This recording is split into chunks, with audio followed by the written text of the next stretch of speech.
سامعین سے گزارش کی جاتی ہے کہ ہمارے دونوں چینلز کے پلیٹ فارم سے جتنی بھی آڈیو بکس کی ریکارڈنگ کمپلیٹ ہو چکی ہے اسے خود بھی سنیں اور زیادہ سے زیادہ شیئر کرنے کی کوشش کریں، اور ہمارے سوشل میڈیا پلیٹ فارم کے لنکس ڈسکرپشن میں دیے گئے ہیں، ہمیں سبسکرائب اور فالو ضرور کریں تاکہ آپ کو ضروری اپڈیٹس ملتے رہیں، اور ہماری ٹیم کی فنانشیل سپورٹ کے لیے پیٹریون کی لنک ضرور چیک کریں۔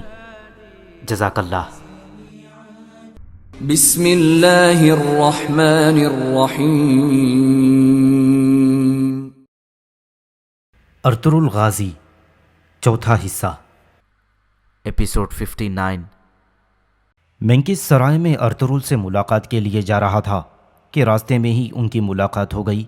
مینکس کا چہرہ اترا ہوا تھا اور آنکھیں بھی متورم تھیں، یوں لگتا تھا جیسے وہ رات بھر جاگتا رہا ہو۔ ارطغرل نے اس کا چہرہ دیکھ کر بے سکونی کا سبب پوچھا تو وہ چوری پکڑے جانے پر دھڑکتے دل کے ساتھ بولا، میں نے ساری رات جاگ کر تاجروں سے وصول کیے جانے والے محصول کی مالیات کا تعین کیا ہے جناب، پھر صبح جا کر میں سویا۔ سردار عمر کے قاتل کے بارے میں کوئی سراغ ملا؟ ابھی نہیں، مگر ہم اسے ڈھونڈ لیں گے مینکس، وہ جو کوئی بھی ہے ہمارے بہت قریب ہے۔ کیا پچھلے چند دنوں میں کسی چیز نے تمہیں شک میں مبتلا کیا ہے؟ ارطغرل نے پوچھا۔ نہیں جناب، بالکل نہیں، مینکس نے نفی میں سر ہلا دیا۔ اسے گزشتہ رات قرابیلا اور تارا کی دھمکیاں یاد آ گئی تھیں۔ وہ جو کوئی بھی ہے ہمارے بہت قریب ہے۔ پچھلے سالوں میں جو بھی سوغوت آیا، جس نے بھی کاروان سرائے میں قیام کیا اور تجارت کی، میں سب کے نام جاننا چاہتا ہوں۔ ان کی فہرست مرتب کر لو مینکس، اب ہمیں اپنی تحقیقات کا جائزہ بڑھانا ہوگا۔ جیسا آپ کا حکم جناب۔ مینکس واپس جا رہا تھا کہ دمرل ایک مقامی تاجر کو لے کر آیا۔ جناب، یہ بندہ کہتا ہے کہ اس نے گندوز صاحب کو دیکھا ہے۔ کب اور کہاں دیکھا تم نے؟ ارطغرل نے آگے بڑھ کر پوچھا۔ میں نے اسے سوغوت کے کارواں والے راستے پر دیکھا تھا ارطغرل صاحب، وہ شمال کی طرف جا رہے تھے، عثمان بھی ان کے ساتھ تھے۔ عثمان؟ ارطغرل چونکا۔ اب عثمان بھی اس کے ساتھ مل گیا؟ وہ میرے قریب سے گزرے تھے، جب میں یہاں پہنچا تو معلوم ہوا کہ آپ انہیں ڈھونڈ رہے ہیں، اسی لیے آپ کو بتانے آ گیا، تاجر نے کہا۔ بہت شکریہ۔ ارطغرل نے اسے رخصت کر دیا۔ بابر، سپاہیوں کو تیار کرو، ہمیں جلدی جانا ہوگا۔ بابر اور سپاہی گھوڑے تیار کرنے لگے، جبکہ ارطغرل کی پیشانی پر سوچ کی لکیریں گہری ہونے لگیں۔ جلد ہی تیاری مکمل ہو گئی۔ بابر نے کچھ سپاہیوں کو دوسری طرف بھیج دیا تھا تاکہ انہیں ہر جگہ تلاش کیا جا سکے۔ ارطغرل اپنے گھوڑے پر سوار ہونے ہی والا تھا کہ زینکوچ وہاں آ گیا۔ جناب، میں نے سنا ہے کہ آپ گندوز صاحب کو ڈھونڈنے جا رہے ہیں، مجھے امید ہے آپ انہیں زندہ اور بحفاظت واپس لائیں گے، میں آپ کے لیے دعا کروں گا۔ شکریہ زینکوچ، ارطغرل نے مختصر جواب دیا اور سپاہیوں کے ساتھ آگے بڑھ گیا۔ جلدی جاؤ ارطغرل، تم اپنی موت کی طرف جا رہے ہو، ساتھ ہی تمہارا بیٹا ابلیغا خاتون کے ہاتھوں موت کے منہ میں جائے گا۔ زینکوچ بڑبڑایا اور گندوز کے بارے میں بتانے کے لیے ابلیغا خاتون سے ملنے سرائے کی طرف بڑھنے لگا۔ جب وہ سرائے کے اندر داخل ہوا تو ابلیغا خاتون کی آواز سن کر رک گیا۔ وہ اپنے سپاہیوں کو ہدایات دے رہی تھی۔ ہم اپنی عزاداری کی وجہ سے اپنے آپ کو کمزور نہیں ہونے دیں گے۔ اب اپنے قبیلے کی تمام ذمہ داری میرے کندھوں پر ہے۔ یہ میرا حکم ہے کہ کل سے ہم محصول جمع کرنا شروع کریں گے۔ سلطان کی طرف سے سونپا گیا فریضہ ہمارے لیے بہت اہم ہے۔ ہم کل سے دوسرے قبائل میں جا کر محصول اکٹھا کریں گے۔ میں اس کام میں کسی قسم کی کوتاہی نہیں دیکھنا چاہتی۔ سب لوگ اپنے اپنے کام پر لگ جاؤ۔ ابلیغا خاتون نے انہیں بھیج دیا تو زینکوچ آگے بڑھا اور اس کے پاس پہنچ گیا۔ کیا بات ہے زینکوچ، خیریت تو ہے؟ گندوز صاحب کو ایک دکان میں دیکھا گیا ہے، مجھے لگا کہ انہیں ادھر لایا گیا ہے، میں انہیں دیکھنے آیا تھا۔ زینکوچ ہانپتے ہوئے بولا۔ تم کیا کہہ رہے ہو زینکوچ، کون سی دکان؟ ابلیغا خاتون چونکی۔ اسی بازار کی ایک دکان، شاید ارطغرل صاحب اسے وہاں چھپانا چاہ رہے ہیں۔ یہ کیسے ہو سکتا ہے؟ انہوں نے تو کہا تھا کہ وہ اس کے بارے میں نہیں جانتے۔ ابلیغا خاتون پریشان ہو گئی۔ میں نے آپ سے کہا تھا کہ ہم ان پر اعتماد نہیں کر سکتے ابلیغا خاتون، آتاش نے اسے یاد دلایا۔ آپ سرائے میں رہیں آتاش صاحب، اور سپاہیوں کو تیار رکھیں، ابلیغا خاتون نے کہا، اور پھر زینکوش سے مخاطب ہوئی، وہ دکان کدھر ہے؟ آپ میرے ساتھ آئیں۔ زینکوش خود کو گھسٹتا ہوا آگے بڑھا۔ ابلیغا خاتون چند سپاہیوں کے ساتھ دکان کے سامنے پہنچی تو دروازہ بند تھا۔ زینکوش خود ان کے ساتھ نہیں آیا تھا۔ ابلیغا خاتون نے آگے بڑھ کر بند دروازے پر ٹھوکر ماری تو وہ کھل گیا اور وہ اپنے ساتھیوں کے ساتھ تلوار ہاتھ میں تھامے اندر داخل ہو گئی۔ دکان خالی تھی۔ قاتل کہاں ہے؟ وہ تیز لہجے میں بولی، تلاش کرو اسے۔ پھر وہ اپنے سپاہیوں کے ساتھ دکان میں پڑے سامان کو الٹ پلٹ کر گندوز کو تلاش کرنے لگی۔ اس وقت چغری بھی وہاں نہیں تھا۔ جلدی وہ ایک صندوق سے گندوز کا سپاہیوں والا لباس تلاش کرنے میں کامیاب ہو گئی۔ گندوز کے کپڑے، یعنی وہ یہیں چھپا ہوا تھا، زینکوش نے صحیح بتایا، ابلیغا خاتون نے غصے سے کہا۔ اسی وقت منصوبے کے مطابق زینکوش کا ایک کارندہ دکان میں پہنچ گیا۔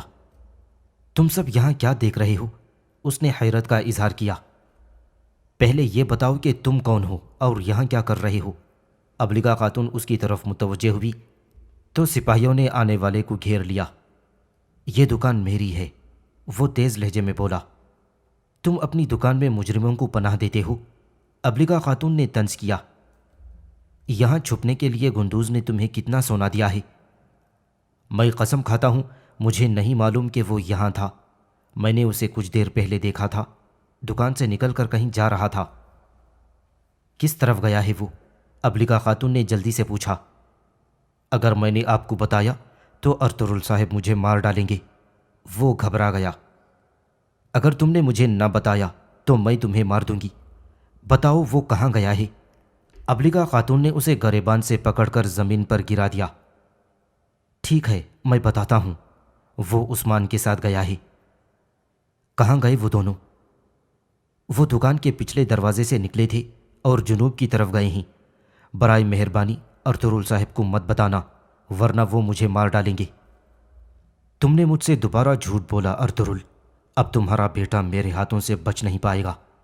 ابلیغا خاتون نے اسے چھوڑ کر خود کلامی کی اور سپاہیوں کے ساتھ گندوز کی تلاش میں روانہ ہو گئی۔ ایودھیا بہت پریشان تھی۔ وہ کائی قبیلے سے روانگی کے لیے اجازت لینے حائمہ خاتون کے پاس گئی تھی، لیکن انہوں نے اسے یہ خبر سنا ڈالی کہ تیوکلیس کو زہر دے کر ہلاک کیا گیا تھا۔ یہ زہر کس نے دیا یہ نہ تو ایودھیا اور نہ نیا جانتی تھی اور نہ ہی قبیلے میں کوئی دوسرا فرد۔ اس انکشاف کے بعد وہ پریشانی کے عالم میں واپس اپنے خیمے میں آ گئی۔ جب اس نے یہی بات نیا کو بتائی تو وہ بھی خوفزدہ ہو کر رونے لگی۔ کون میرے بابا کے ساتھ اتنا برا کر سکتا ہے؟ انہوں نے انہیں زہر کیوں دیا؟ وہ روئے چلی جا رہی تھی۔ یہ راز جاننے کے لیے ہمیں یہاں سے نکلنا ہوگا نیا، ایودھیا نے قریب بیٹھ کر اسے دلاسا دیا۔ لیکن ہم یہاں سے نکل کر کہاں جائیں گے؟ وہ مزید پریشان ہو گئی۔ بابا نے کہا تھا کہ ہمیں گورنر کے پاس پہنچنا ہے، ہم صرف وہیں محفوظ رہ سکیں گے۔ ایودھیا نے اسے سمجھایا۔ پھر جیسے ہی اس کی نظر نیا کے گلے میں جھولتے ہار پر پڑی وہ چونک گئی۔ تم نے یہ ہار ڈھونڈ لیا نیا؟ یعنی تم مجھے بتائے بغیر جنگل میں گئی تھی؟ نہیں نہیں، میں نہیں گئی تھی۔ نیا گھبرا گئی۔ میں نے عثمان کو بتایا تھا کہ میرا ہار گم ہو گیا ہے، اسی نے یہ ہار ڈھونڈ کر مجھے لا دیا تھا۔ اس ہار میں ایسی کیا خاص بات ہے؟ بابا نے کیوں کہا تھا کہ یہ ہماری بقا کے لیے بہت ضروری ہے؟ ہمیں یہ سب جاننا ہوگا نیا، اور جو ہمیں یہ سب بتا سکتا ہے وہ صرف گورنر ہے۔ ایودھیا نے سوچتے ہوئے کہا۔ ہم ارطغرل صاحب کو اس بارے میں کیوں نہیں بتا دیتے؟ لیکن ہم ارطغرل صاحب کو اس بارے میں کیوں نہیں بتا دیتے ایودھیا؟ نیا نے معصومیت سے کہا۔ یہ اچھے لوگ ہیں، ہم ان پر بھروسہ کر سکتے ہیں۔ ہم نے پہلے ہی ان کے لیے بہت مشکلات پیدا کر دی ہیں، اور پھر یہ کہ ہم گورنر کے علاوہ کسی پر بھروسہ نہیں کر سکتے میری بہن۔ یہاں پر ہماری جانیں خطرے میں ہیں، ہم کسی کو بتائے بغیر خاموشی سے قبیلہ چھوڑ جائیں گے، ہمیں یہ قدم بھی اٹھانا ہوگا۔ ایودھیا نے اس کا ہاتھ پکڑا اور دروازے کی طرف بڑھی۔ لیکن ہم قبیلے سے باہر کیسے جائیں گے ایودھیا؟ میں بہت ڈری ہوئی ہوں۔ نیا اس کے اچانک فیصلے پر ہڑبڑا گئی تھی۔ وہ خود کو یہاں بہت محفوظ محسوس کر رہی تھی۔ ہمت سے کام لو نیا، میں تمہارے ساتھ ہوں۔ ایودھیا نے اس کا حوصلہ بڑھایا۔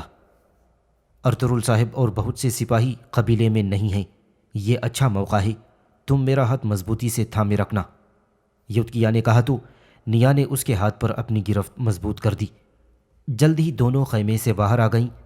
جہاں لوگ اپنے اپنے کاموں میں مصروف تھے وہ محتاط انداز میں چلتی رہیں اور قبیلے سے باہر آ گئیں۔ پھر انہوں نے اپنی رفتار بڑھا دی۔ اب وہ درختوں کے درمیان دوڑتی چلی جا رہی تھیں۔ وہ تھک کر چور ہو چکی تھیں، لیکن انہیں آگے بڑھنا تھا۔ ایک جگہ نیا ٹھوکر کھا کر گر گئی تو یودقیہ بھی اس کے پاس بیٹھ کر ہانپنے لگی۔ وہ ادھر ہیں، پکڑو انہیں۔ اچانک انہیں آواز سنائی دی تو یودقیہ نے گردن گھما کر دیکھا جہاں چند نقاب پوش ان کی طرف دوڑے چلے آ رہے تھے۔ جلدی چلو نیا، ہم خطرے میں گر گئے ہیں۔ یودقیہ نے بہن کا ہاتھ پکڑ کر اسے کھڑا کر دیا اور دونوں تیزی سے آگے بڑھیں۔ نقاب پوش مسلسل ان کا تعاقب کر رہے تھے۔ مزید کچھ فاصلہ طے کرتے ہی نقاب پوش ان دونوں کے قریب پہنچ گئے۔ انہوں نے لڑکیوں کے گرد گھیرا بنا لیا تھا اور پھر آگے بڑھ کر انہیں پکڑ لیا۔ ہمیں جانے دو، تم کیا چاہتے ہو؟ یودقیہ مزاحمت کرتے ہوئے چلائی۔ عین اس وقت جب نقاب پوش انہیں پکڑ کر کسی نامعلوم منزل کی طرف لے جا رہے تھے، ایک تیر نمودار ہوا اور حملہ آور کے گلے میں ترازو ہو گیا۔ پھر یہی حال اس نقاب پوش کا ہوا جس نے نیا کو پکڑا ہوا تھا۔ تیر برسانے والے نورگل اور میرگن تھے، جنہیں ارطغرل نے صندوق کی چابی ڈھونڈنے کے لیے منگولوں کے تعاقب میں بھیجا تھا۔ یودقیہ نے آگے بڑھ کر اپنی بہن کو گلے سے لگا لیا۔ کچھ ہی دیر میں حملہ آور ڈھیر ہو گئے تو نورگل یودقیہ کی طرف بڑھا۔ وہ بھی انہیں دیکھ کر حیران تھی۔ نورگل صاحب، وہ اتنا ہی کہہ پائی تھی کہ نورگل نے اسے خاموش رہنے کا اشارہ کیا اور کہنے لگا، میں جانتا تھا کہ تم قبیلے سے بھاگ کر گورنر کے پاس جاؤ گی۔ میں چاہتا ہوں اب تم مجھے سب کچھ تفصیل سے بتا دو، لیکن مجھ سے جھوٹ مت بولنا۔ نورگل کا لہجہ پرسکون تھا، لیکن یودقیہ حیرت سے آنکھیں جھپکنا بھول گئی تھی۔ وہ بار بار میرگن کی طرف بھی دیکھ رہی تھی جو منگول سپاہی کا لباس پہنے ہوئے تھا۔ اب بتاؤ مجھے، نورگل نے کہا۔ میں جانتا ہوں کہ تمہارے بابا گورنر تک خفیہ معلومات پہنچا رہے تھے۔ اس راز نے صرف تمہاری نہیں بلکہ ہمارے لیے بھی بہت سے مسائل پیدا کر دیے ہیں۔ اب میں ساری حقیقت تمہاری زبان سے سننا چاہتا ہوں۔ مجھے بتاؤ کہ تم دونوں کیوں گورنر کے پاس جانا چاہتی ہو؟ نورگل نے کئی سوالات کر ڈالے تھے۔ اب خاموش رہنا فضول تھا، لہٰذا یودقیہ نے سب کچھ بتانے کا فیصلہ کر لیا۔ اس نے اپنی بہن کے گلے سے ہار اتار کر نورگل کی طرف بڑھا دیا۔ میرے بابا نے مرنے سے پہلے کہا تھا کہ یہ ہار گورنر یانیز کے پاس لے جانا۔ انہوں نے کہا تھا کہ ہماری جانیں اس ہار کے ساتھ منسلک ہیں۔ نورگل نے ہار پکڑ کر دیکھا اور پھر اس کا لاکٹ کھول کر جائزہ لینے لگا۔ لاکٹ اندر سے خالی تھا۔ اس کے اندر تو کچھ نہیں ہے، کیا تمہارے بابا نے ہار کے بارے میں کچھ اور بھی بتایا تھا؟ نورگل نے پوچھا۔ نورگل صاحب، میں قسم کھاتی ہوں اس کے علاوہ مجھے کچھ نہیں معلوم۔ کوئی نہیں جو ان حالات میں ہماری مدد کر سکے۔ یودقیہ نے مایوسی سے کہا۔ پریشان مت ہوں، ہم آپ کی حفاظت کریں گے۔ نورگل نے تسلی دی تو دونوں بہنوں کے چہروں پر اطمینان کی لہر دوڑ گئی۔ میں سوغوت جا کر ارطغرل صاحب کو بتاتا ہوں۔ نورگل نے ان دونوں کو میرگن کے ساتھ قبیلے روانہ کر دیا۔ وہ خود جلد از جلد سوغوت جانا چاہتا تھا۔ ارطغرل اپنے جانبازوں کے ساتھ گھوڑا دوڑاتا ہوا شمال کی سمت بڑھ رہا تھا، لیکن انہیں دور تک عثمان اور گندوز دکھائی نہیں دے رہے تھے۔ جنگل میں ایک مقام پر پہنچ کر ارطغرل نے سپاہیوں کو رکنے کا اشارہ کیا اور سب گھوڑوں سے اتر آئے۔ اب وہ پیدل آگے بڑھ رہے تھے تاکہ نشان دیکھ کر کوئی سراغ ڈھونڈ سکیں۔ وہ عثمان اور گندوز کو آوازیں دیتے ہوئے آگے بڑھ رہے تھے۔ ایک جگہ چند نشانات دے کر ارطغرل ان کا جائزہ لینے لگا۔ مٹی گیلی ہے اور نشانات تازہ ہیں، اس نے کہا۔ وہ دونوں قریب ہی ہوں گے میرے سردار، بابر نے جواب دیا۔ اسی لمحے جھاڑیوں کے پیچھے سے قرابیلا اپنے سپاہیوں کو لے کر باہر آ گیا۔ انہیں زینکوچ نے یہاں بھیجا تھا۔ ان سب نے اپنے چہرے ڈھانپے ہوئے تھے۔ ان گیدڑوں نے ہمارے لیے جال بچھایا ہے، سپاہیوں حملہ کر دو ان پر، ارطغرل نے بلند آواز میں کہا تو قائی جانباز تلواریں نکال کر ان کی طرف بڑھی۔ جنگل میں گھمسان کی لڑائی ہونے لگی اور حملہ آوروں کی شامت آ گئی۔ ارطغرل کی تلوار دشمن کے خون سے رنگین ہو چکی تھی۔ اچانک اس کی نظر سامنے موجود نقاب پوش کے ہاتھ پر پڑی۔ اس کے ہاتھ کی پشت پر وہی کانٹے کا نشان بنا ہوا تھا جو عثمان نے بتایا تھا۔ انہی لوگوں نے ابلیغا خاتون کے سپاہیوں کو قتل کیا تھا اور اس کے بعد عثمان اور ساؤجی پر بھی حملہ آور ہوئے تھے۔ اچھا، تو تم وہی ہو جس نے میرے بیٹوں پر حملہ کیا تھا؟ ارطغرل نے اسے للکار کر کہا۔ تمہارے بیٹے تو میرے ہاتھوں سے بچ گئے تھے، لیکن میں تمہیں زندہ نہیں چھوڑوں گا۔ یہ نقاب پوش قرابیلا تھا۔ میں نہ صرف تمہیں قتل کروں گا بلکہ اسے بھی جس کے تم کتے ہو۔ ارطغرل نے کہا تو قرابیلا نے آگے بڑھ کر اس پر حملہ کر دیا۔ ارطغرل اس حملے کے لیے پہلے سے تیار تھا۔ اس نے تیزی سے اپنا دفاع کر کے حملے کو ناکام بنا دیا۔ اس سے پہلے کہ ارطغرل قرابیلا کا خاتمہ کرتا، دشمن کے مزید سپاہی وہاں پہنچ گئے۔ قرابیلا ایک بار پھر سنبھل کر اٹھ کھڑا ہوا اور تکبر سے بولا، اب میں آسانی سے تمہارا کام تمام کر دوں گا۔ حملہ آوروں کی تعداد ارطغرل کے جانبازوں سے کہیں زیادہ تھی۔ وہ قریب پہنچ کر ان پر حملہ آور ہو چکے تھے۔ لڑائی جاری تھی کہ حملہ آوروں پر تیروں کی بارش ہونے لگی۔ یہ کائی قبیلے کے گشت والے سپاہی تھے جو اس طرف آ نکلے تھے۔ انہیں موقع پر وہاں دیکھ کر ارطغرل بھی زیر لب مسکرا دیا۔ سپاہی مسلسل نقاب پوشوں پر تیر برسا رہے تھے۔ قائی سپاہی دوبارہ دشمن پر ٹوٹ پڑے۔ ارطغرل ہاتھ پر نشان والے نقاب پوش کو زندہ پکڑنا چاہتا تھا۔ کچھ دیر بعد ہی وہ قرابیلا کو بے بس کرنے میں کامیاب ہو گیا۔ بولو بولو، ڈریگوس کون ہے؟ وہ تمہارا بھیانک خواب ہے ارطغرل، اس نے نفرت سے کہا تو ارطغرل اس کی طرف بڑھنے لگا۔ میں نے پوچھا ہے ڈریگوس نامی شیطان کون ہے؟ ارطغرل کا لہجہ سخت ہو گیا۔ اپنی موت تک کمانڈر ڈریگوس کو نہیں ڈھونڈ پاؤ گے تم۔ قرابیلا نے قہقہہ لگایا اور اپنے ہی خنجر کو سینے میں اتار لیا۔ زہر میں بجھا خنجر جسم میں اترتے ہی اس کی موت واقع ہو گئی۔ ارطغرل ایک بار پھر اندھیرے میں تھا۔ وہ ڈریگوس کا سراغ نہیں ڈھونڈ پایا تھا۔ بابر بھی دشمنوں کو واصل جہنم کر کے وہاں پہنچ گیا۔ بھائی، یہ معمولی حملہ نہیں تھا۔ یہ لوگ مکمل تیاری کے ساتھ یہاں آئے تھے۔ اہم بات یہ ہے کہ انہیں کیسے معلوم ہوا کہ ہم یہاں آ رہے ہیں؟ جو بندہ کہتا ہے کہ اس نے گندوز کو دیکھا ہے، جس نے ہمیں عثمان اور گندوز کے بارے میں بتایا تھا، وہ ڈریگوس کا آدمی تھا بابر، ارطغرل نے کہا، اور زخمی سپاہیوں کو قبیلے بھجوا دیا۔ پھر خود بابر کے ساتھ سوغو چلا گیا۔ انہیں اس شخص کو پکڑنا تھا جس نے غلط خبر دی تھی۔ گندوز اور عثمان سرائے سے نکل کر کافی دور چلے گئے تھے۔ گندوز عثمان کو واپس بھیجنا چاہتا تھا، لیکن وہ کسی صورت اسے تنہا چھوڑنے کے لیے تیار نہیں تھا۔ چنانچہ گندوز نے ہار مان لی۔ ہمیں شام ہونے سے قبل پہاڑ کی ڈھلوان پر بنے غار تک پہنچنا ہے، گندوز نے کہا۔ ہمیں کھانے کی ضرورت بھی ہوگی تاکہ وہاں سکون سے رات گزار سکیں۔ آپ غار میں انتظار کریں بھائی، میں قبیلے سے دونوں کے لیے کھانا لے کر آتا ہوں، لیکن میری واپسی سے پہلے کہیں غائب مت ہو جانا، عثمان نے کہا۔ نہیں بھائی، مجھے یقین ہے تم میرا پیچھا نہیں چھوڑو گے۔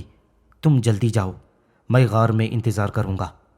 گندوز اپنے بھائی کی محبت پر مسکرا دیا۔ عثمان کو رخصت کر کے گندوز نے گھوڑا غار کی طرف دوڑا دیا۔ ابھی وہ غار تک نہیں پہنچا تھا کہ ابلیغا خاتون اور اس کے سپاہیوں نے اسے آ لیا۔ وہ گھوڑے کے سموں کے نشان دیکھتے ہوئے یہاں تک پہنچے تھے۔ اب انہوں نے گندوز کو گھیر لیا تھا۔ گندوز، اپنی تلوار پھینک دو قاتل، ابلیغا خاتون نے اسے للکارا۔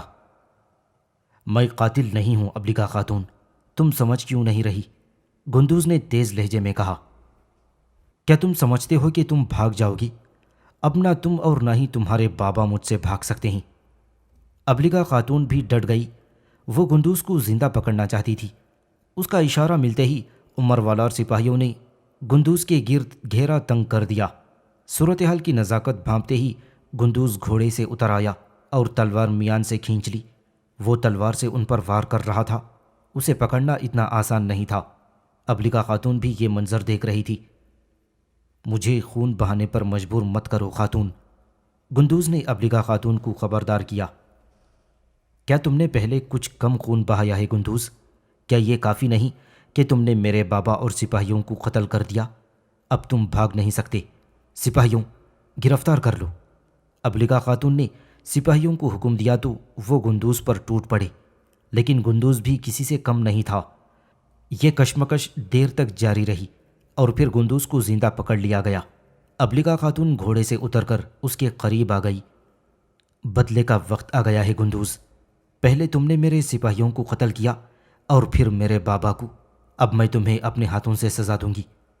ابلیغا خاتون نے اسے بالوں سے پکڑ کر جھنجھوڑا اور چہرے پر گھونسا رسید کر دیا۔ میں جانتا ہوں کہ تم میرے الفاظ پر یقین نہیں کرو گی ابلیغا خاتون، لیکن اگر تم نے اپنے غصے پر قابو نہ پایا تو تم ایک بے گناہ کی جان لے لو گی۔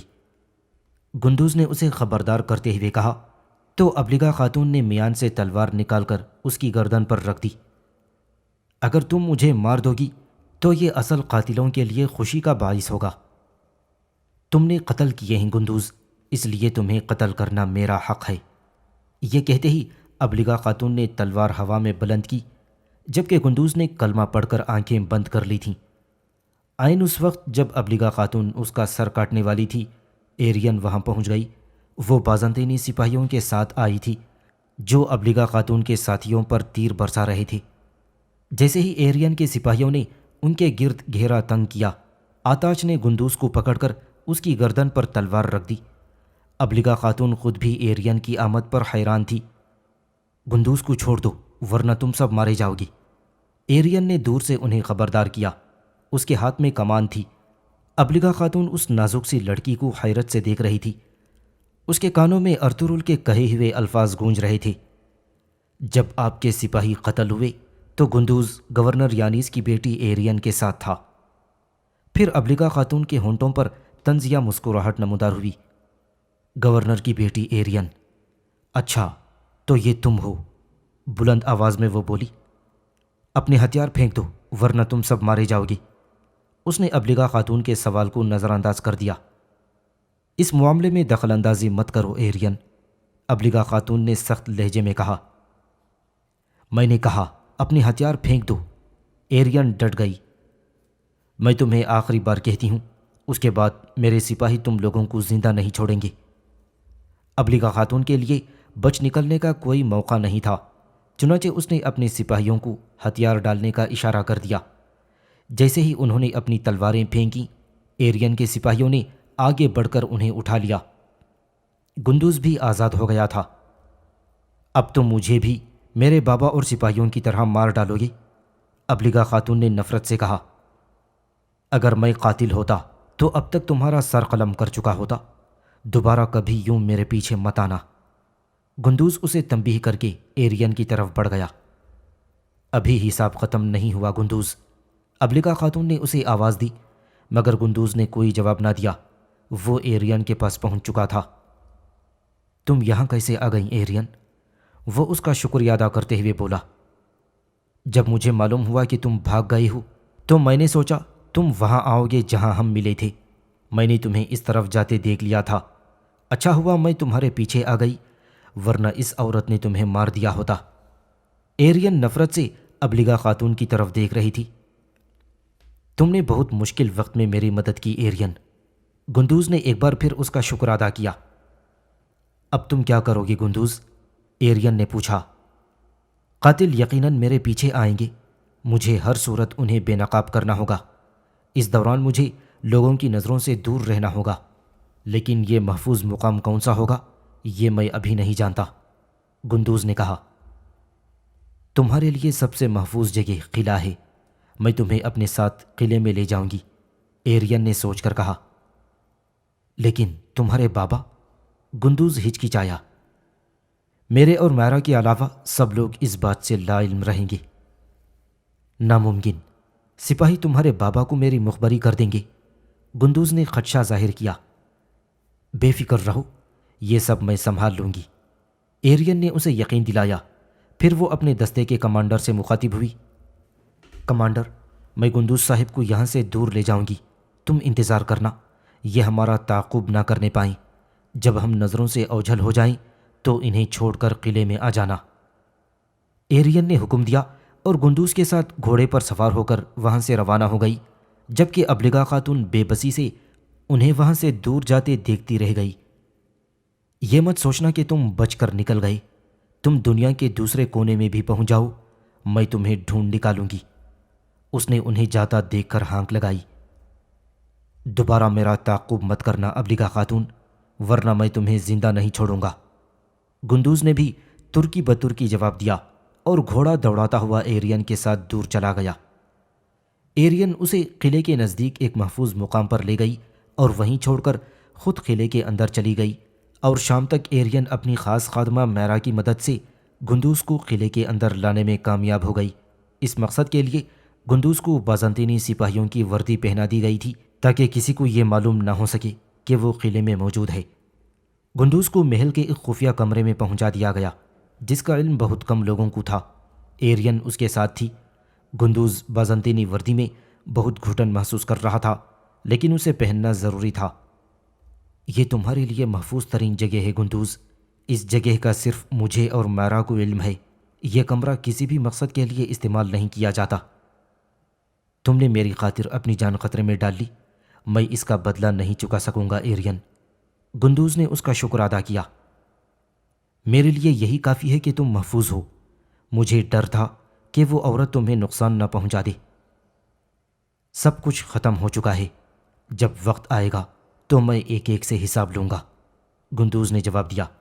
ایرین کچھ دیر وہاں موجود رہی اور پھر اپنے کمرے میں چلی گئی۔ اس کا کمرے سے غائب ہونا ان کے لیے نئی مشکلات پیدا کر سکتا تھا۔